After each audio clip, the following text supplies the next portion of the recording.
শ্রদ্ধা করাই আমাদের ধর্ম, গুরুজনদের প্রতি শ্রদ্ধা নিবেদন করাই আমাদের ধর্ম।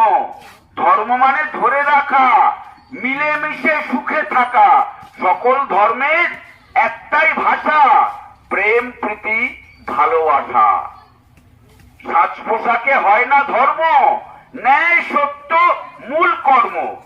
যদি আপনি ন্যায় সত্যে প্রতিষ্ঠিত থাকতে পারেন, কোন সাজ পোশাকের প্রয়োজন নাই।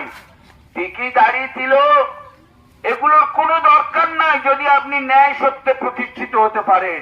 এগুলো তো সাজ মাত্র। চানাচুর ব্যাপারেও যাত্রার আসরে রাজা সাজে, কিন্তু প্রকৃত রাজা হতে গেলে বহুত কসরত করতে হয়, বিবেকবান হতে হয়, ন্যায় সত্যে প্রতিষ্ঠিত হতে হয়। তাই যুগে যুগে যখন মানুষের মনুষ্যত্ব ও বিবেক দূষণ হয়, আমার